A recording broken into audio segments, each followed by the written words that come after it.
মারতে আসেন তো ওনাকে কি আমি রসগোল্লা খাওয়াবো নাকি?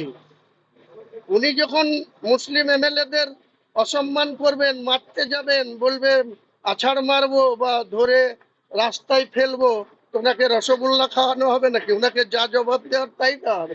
সেটাই হচ্ছে বুঝে না, হ্যাঁ, ঠুসে দেওয়া, ঠুসে। উনি তো আছাড় মারবো বলে আমি ঠুসে দেবো একদম। উনি যদি দেখাতে পারেন 100 বার অলওয়েজ আমি হুমায়ুন কবির ওনাকে বলবেন 2016 সালে উনি তৃণমূলের এমপি ছিলেন, জেলার অবজারভার ছিলেন।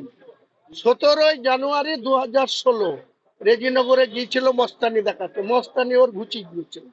ওখানে বক্তৃতাই করতে দেয়নি, চোরের মতো পালিয়ে এসেছিল ঢাকা থেকে নেমে কৃষ্ণনগর সার্কিট হাউসে বসে দিদিকে বলেছিল আর যাই করো দিদি, হুমায়ুন কবিরকে টিকিট দেওয়া যাবে না।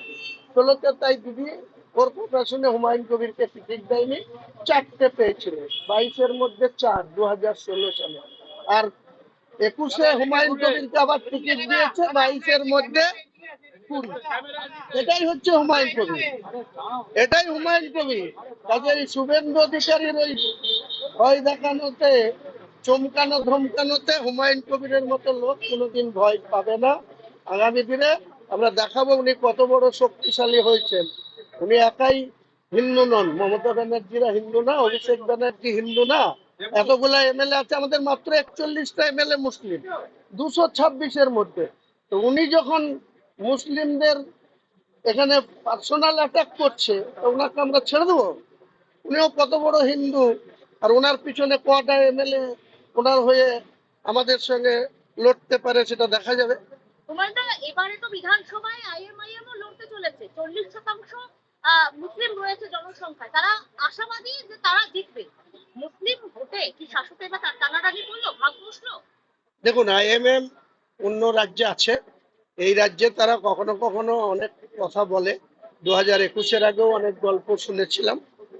এখন যখন 26-এ ভোট আসবে, আমরা এইটুকু বলতে পারি যে মুসলিম ভোট আমাদের তৃণমূল কংগ্রেসে মমতা বন্দ্যোপাধ্যায়ের নেতৃত্বে 80% মুসলিম যারা ভোট দিতে যায়, সেই ভোটাররা এক কথায় মমতা বন্দ্যোপাধ্যায়ের প্রতি তাদের আস্থা ভরসা ছিল, আছে, আগামী দিনেও থাকবে।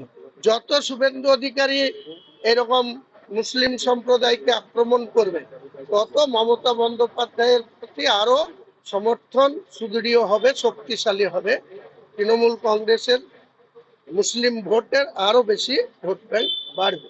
যাদবপুর বিশ্ববিদ্যালয়ের ক্যাম্পাসে লেখা হচ্ছে আজাদ কাশ্মীর। আপনি একজন বিধায়ক, আপনার লজ্জা লাগছে এটা, এই বিষয়টা দেখে? এসব আমি সমর্থন করি না, কারণ একটা শিক্ষা প্রতিষ্ঠানে এই ধরনের কোনো পার্টির বা কোনো সংগঠনের বা কোনো ছাত্র সংগঠনেরই এই ধরনের আচরণ সমর্থনযোগ্য নয়। তারা বলছে রাম মন্দির ভাঙার কথা, এই এই বিতর্কিত পোস্টারে পাওয়া গিয়েছে। কি বলছেন? রাম মন্দির ভাঙার কথা বলছে। রাম মন্দির তো ভেঙে দিয়েছে 1992 সালের 6 ডিসেম্বর, আবার কোথায় রাম মন্দির ভাঙবে? যাদবপুর থেকে রাম মন্দির ভাঙার কথা বলা হচ্ছে। রাম মন্দির কোথায় আর যাদবপুর কোথায়? যাদবপুরের কে বলেছে এটা? যাদবপুরে পোস্টার পাওয়া গিয়েছে। পোস্টারের কথা ছাড়েন, কেউ এইখানে প্ররোচনামূলক তাকে রাত্রের অন্ধকারে পোস্টার দিচ্ছে, তাদের কথার গুরুত্ব আপনারাও দিয়েন না, আমরাও দিচ্ছি। তাহলে এটা দিয়ে আপনি কিছু বলছেন? মোটেই না। একটা শিক্ষা প্রতিষ্ঠানে, একটা বিশ্ববিদ্যালয়ে, তাহলে সেই জায়গাটাকে নিয়ে কারো সংকীর্ণ রাজনীতি করা উচিত না। সেটা শিক্ষা প্রতিষ্ঠান, শিক্ষা প্রতিষ্ঠানে থাক, এ নিয়ে আমি কোনো মন্তব্য করি না।